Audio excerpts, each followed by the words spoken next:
Bueno, y vamos a los saludos como corresponden. Antonio Mercader, ¿qué tal? Buen día, Antonio. Buenos días, ¿qué tal, Romina? Carlos Ramela. Carlos, ¿cómo estás? ¿Qué tal? Buen día, ¿cómo estás? Oscar Charlo, buen día. Hola, buen día, ¿qué tal? Y Esteban Valenti, ¿qué tal? Buen día, Esteban. Buenos días a todos. ¿Qué me estabas diciendo de la voz de Emiliano? ¿Cambió un poco? Sale un poco mejor, y no solo la voz. Bueno, vamos al primer tema, el que nos convoca hoy. El presidente José Mujica dijo que no tiene nada que ocultar y que está dispuesto a brindar la información que le pidan en torno al caso Pluna, luego de que se conociera que una denuncia presentada por Daniel Roca, el ex abogado de Juan Carlos López Mena, lo involucra en presiones contra el empresario para que se hiciera a cargo del aval de la subasta de los aviones de Pluna. Roca incluye a Mujica y varios jerarcas del gobierno en su demanda porque asegura que participaron de dos tensas reuniones en las que el gobierno exigía a López Mena que se hiciera cargo de las consecuencias de la fallida subasta de los aviones de Pluna Sociedad Anónima y del pago del aval por el vínculo que tenía con la empresa Cosmo. En declaraciones que hoy recoge el semanario Búsqueda, Mujica dijo: yo, por lo de Pluna, debo haber tenido 15 o 20 encuentros con personas que aparecieron por mi oficina, los recibí a todos, indicó, y agregó: no tengo nada que ocultar, estoy dispuesto a brindar la información que me pidan. Por otra parte, bueno, según dijeron fuentes judiciales al semanario, a pedido del fiscal Juan Gómez, la jueza de crimen organizado, Adriana de los Santos, citó a Roca, al ex abogado de López Mena, para declarar en los primeros días de septiembre. Roca será interrogado específicamente para que aporte más detalles de estas reuniones en las que dice haber participado luego de la subasta de los aviones de Pluna y donde afirma que el gobierno presionó a López Mena para que asumiera el aval de Cosmo. Bueno, ¿y cómo ven este tema? ¿Quién empieza? ¿Carlos? Bueno, yo en este tema creo que hay dos aspectos centrales para señalar. El primero, bueno, es algo obvio y notorio, es algo que hemos dicho en estos mismos micrófonos hace mucho tiempo. Atrás de este tema estaban desde el primero al último del gobierno, todos sabían lo que estaban pasando. Hay cosas realmente inaceptables que demuestran que acá se montó una farsa que agrede la sensibilidad y la inteligencia de los uruguayos, ¿no? La comida en Lindolfo, famosa, aquella con Lorenzo agarrado en falsa escuadra, fue el 3 de octubre. El día 4, Economía le manda un documento por fax a Buquebús donde le propone a López Mena estructurar una alianza público-privada donde ya disponen de los aviones, ya deciden qué van a hacer, quién pone la plata, quién pone las garantías. Se había celebrado un remate hace 4 días, una subasta, había un supuesto comprador que tenía o podía tener sus derechos o sus alternativas, pero ya se estaba disponiendo como si esto fuera una herencia adyacente, prueba irrefutable que todo el mundo sabía que Cosmos no existía. Después de eso, al día siguiente hay una reunión, Mujica dice que recibió a muchos. Una cosa es recibir a empresarios que vienen al Uruguay a invertir y decirle que le deseamos lo mejor, que lo vamos a tratar bien y algún chiste más. Y otra cosa es llamar a un empresario a la Casa de Gobierno 4 días después de una subasta para decirle que asuma el aval, o por lo menos que garantice el aval. ¿Por qué tenía el gobierno derecho a pedirle eso a López Mena? A mí no me lo pidió, no sé si te lo pidió a vos, Mercader, pero bueno, se lo pidió a López Mena. ¿Por qué? ¿Qué tenía que ver a mí López tampoco, Mena? No, ya sé, Valente, no te lo pregunté por las dudas. No, digo. ¿Por qué le pide eso? Pero esa reunión, bueno, estuvieron varios que ninguno se acuerda que estuvo, y el mismo Mujica había dicho que no había hablado de nada de esto con López Mena. Pero hubo otra reunión peor todavía, en la sede de Buquebús, donde al mejor estilo Vito Corleone van Calodia y Guerrero y le dicen: señor, alguien le va a hablar, y le pasan un celular donde del otro lado está Mujica, donde nuevamente López Mena es presionado. Cualquiera puede imaginar cuáles son las presiones. Sos deudor de Banco República, tenés un servicio público, operás en el puerto, la concesión, las líneas, toda una cosa realmente muy fea, porque el Estado uruguayo tiene derecho a defenderse, pero a presionar. Entramos en un terreno realmente muy feo, y voy a continuar después en eso, pero quiero dejar el segundo enfoque. A mí esta situación de esta demanda del doctor Roca me parece muy rara y sugestiva.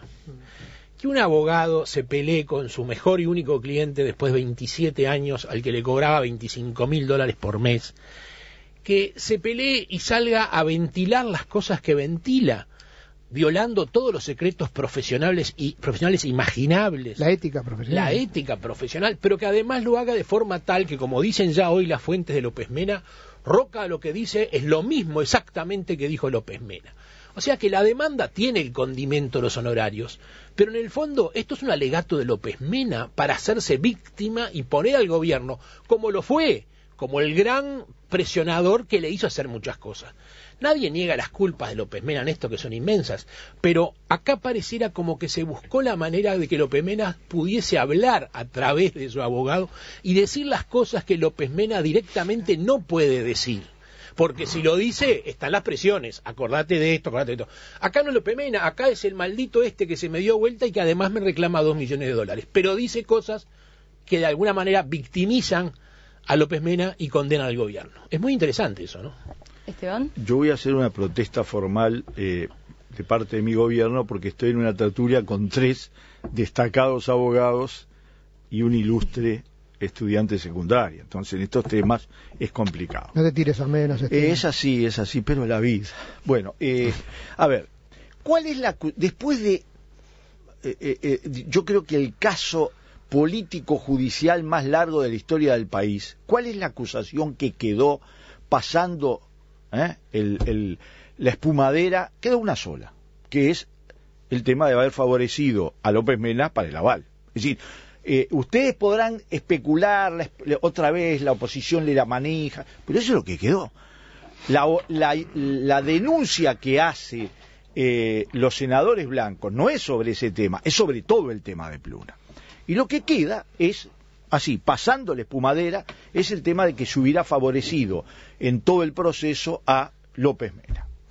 Resulta que ahora aparece una información no dada por el gobierno, no filtrada por el gobierno, filtrada por un abogado que era el abogado de López Mena, donde el gobierno presiona a López Mena para que se haga cargo nada menos que de pagar un aval, es decir, vamos a llamarlo como corresponde, una multa, porque el aval esconde una cosa, tienes que pagar algo porque una empresa determinada no cumplió la compra de los aviones en el remate que corre, el 10%. $13.700.000. A mí, desde el punto de vista de lo que yo pensaba, conocía, e incluso de documentos que publiqué esta semana en WIPRES, yo publiqué esta semana en WIPRES un documento que está en el expediente, que lo conseguí en el expediente, que es el que manda López Mena al juzgado diciendo por qué se va a hacer cargo de el pago del aval de Cosmo. Recuerdo que aquí, hace no muy poco, se discutió que López Mena no iba a pagar el aval. No, después se discutió que había pagado una cifra y no le iba a seguir pagando. Ahora acordó de que va a pagar todo lo que le corresponde. Moneda argentina, ¿no? Yo quiero decir lo siguiente. Y acordó que también que él después se va a determinar la justicia, ¿no? Sí, que pase con... Y reestructuró un pasivo, si un pasivo de $50 millones pero, en condiciones muy ventajosas. Sí, yo quiero decir lo siguiente.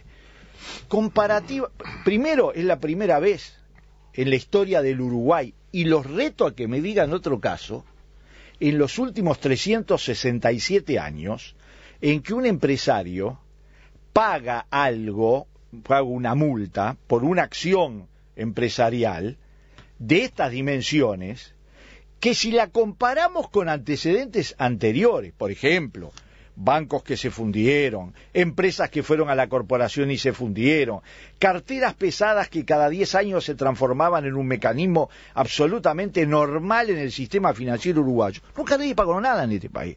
Entonces, la principal acusación, ¿qué le agrega? Agrega que quiénes fueron los participantes. Bueno, más o menos lo suponía todo el mundo. Se puede decir, bueno, entonces, ¿por qué solo un ministro y el director el presidente del banco se hicieron cargo de todo? Yo creo que hicieron bien. Yo me honro de ser compañero de los dos, porque las instituciones están para ser protegidas en los momentos complejos, en los momentos difíciles. Que era un problema grave, era grave. Y que además lo que el gobierno buscaba era, en ese caso, 13.700.000, pero en el anterior trataba de vender los aviones a 137 millones. Todavía no se han vendido, y cuando se vendan, se van a vender, según dicen, en 77 millones de dólares. Por lo tanto, lo que no se puede decir, y se reafirma en todo esto, que haya habido corrupción, porque para que haya corrupción, alguien tiene que ser favorecido, algún privado tiene que ser favorecido. Acá no hay nadie que fue favorecido con nada, al contrario, creo que si hay un exceso, es que se quiso de cualquier manera, en el sentido de lograr los mejores resultados en un proceso muy difícil que tiene 80 años. Antonio. Sí, aquí lo que no acepto de lo que acaba de decir Valenti es que el único problema sea si López Mena pagó el aval o no pagó el aval. Aquí el problema se llama Pluna y es mucho más grande y más grave. Aquí la historia empieza hace unos años cuando el vicepresidente Astori sale diciendo lo que empieza bien va a terminar bien, hemos hecho una asociación con este señor que nos han traído, cuyos antecedentes eran en materia de lechería, que era el único conocimiento que tenía, le dieron Pluna, se manejó muy mal, hubo denuncias constantes de que había un mal manejo, no se hizo caso a las denuncias, la oposición denunció de Campiani.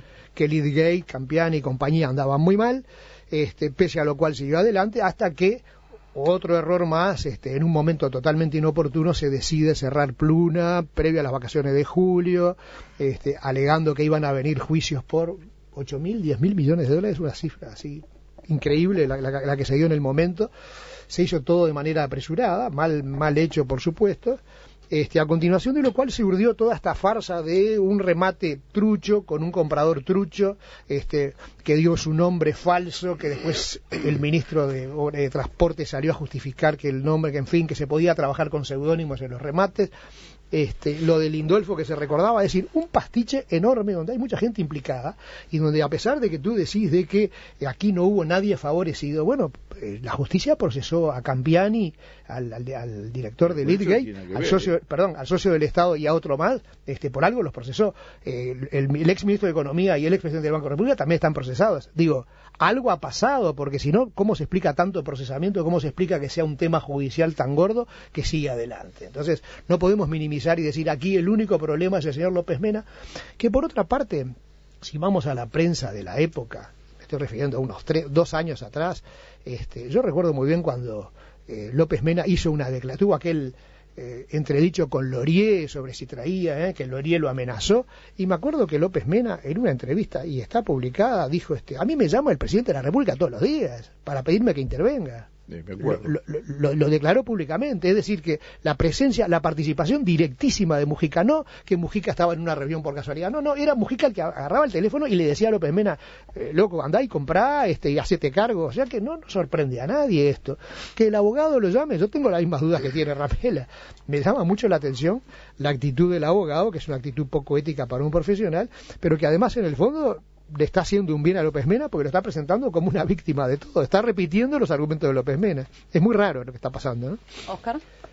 Sí, me parece que está claro cuál es la idea sobre cada vez que se saca este tema.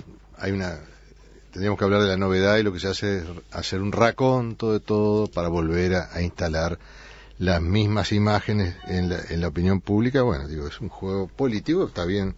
Yo lo que celebro es que en todo ese relato sigue sin aparecer cuál fue el provecho que sacaron los gobernantes o familiares o personas allegadas a los gobernantes. Ninguno. Más que las consecuencias de errores que se cometieron, sí, y de interpretaciones que todavía habrá que ver en última instancia, que decide la justicia.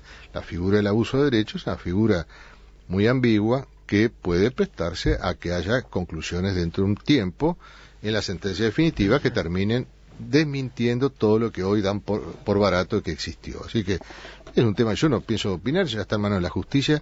Celebro que no haya ningún señalamiento de corrupción estrictamente, y los otros indicadores que se mencionan no son decisivos de ningún señalamiento más que de errores que, bueno, parecería que hubo, o que se podrían haber hecho las cosas de otra manera. En lo político, yo creo que el precio que se está pagando por esto es el haber querido resolver varios objetivos al mismo tiempo. Querían evitar el embargo, querían dejar de cortar el desangramiento financiero del Estado con una empresa que venía hacía mucho tiempo que venía significando una pérdida para el Estado. Otros habían intentado también sacársela de encima, no lo hicieron, o sea que permitieron que siguiera el desangramiento del Estado, y además generar una empresa para mantener el trabajo de los trabajadores, y además quedar bien con el empresario estrella del momento. Bueno, son demasiados objetivos para una sola operación.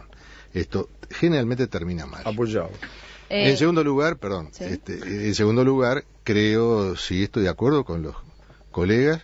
A mí lo primero que me sorprendió, porque es de lo que tenemos que hablar, es la novedad, ¿cuál es la actitud del abogado. Realmente yo estuve mirando repasando las normas de ética de la abogacía uruguaya y son muy claras, ¿no? Es decir, el abogado no puede revelar nada que haya, ninguna información recibida en función de su desempeño profesional, salvo que entre en conflicto personal con su cliente.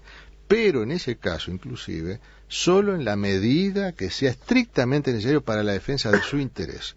Acá la exuberancia en las declaraciones, en los detalles, está hablando, creo lo mismo que señalaron los compañeros, de que acá se está cumpliendo un objetivo lateral a esto, porque sí, el asunto es involucrar a más gente y generar escándalo en este momento sobre cosas que ya más o menos todo el mundo sabía, y entonces me parece que es una jugada riesgosa, y que López Mena no haya podido arreglar por 2 millones con su abogado que debe saber esto y muchas cosas más, por 2 millones, y cuando está jugándose muchísimo más, es muy sospechoso todo esto.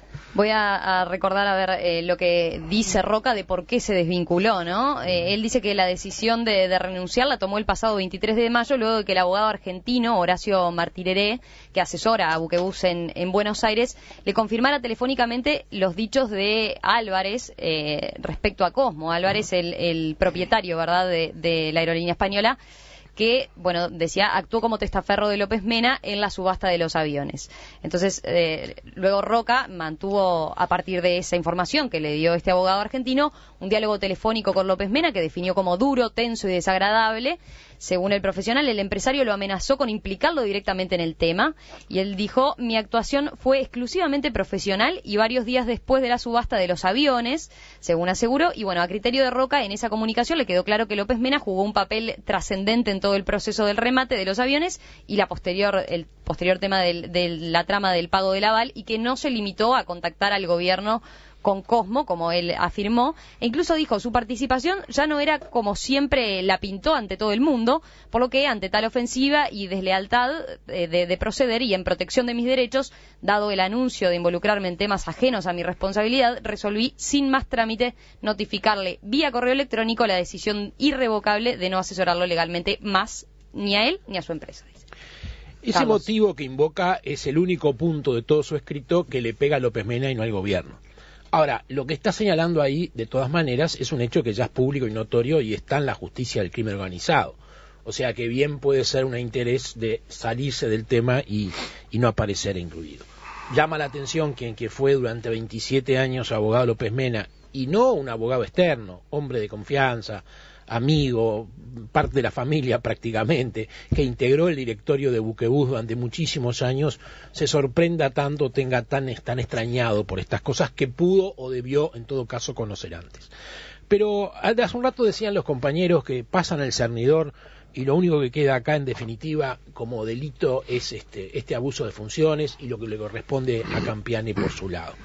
Yo, para utilizar un término jurídico, le diría por ahora y sin perjuicio, porque en los últimos meses o semanas se han sumado cosas nuevas. Lo que dijo el señor dueño de Cosmos, lo que va a decir cuando venga ahora el hombre de la derecha, lo mismo que dice Roca. Acá es evidente, no me hablen de provecho económico para los miembros del gobierno, acá es evidente que lo primero era tapar un enorme error político.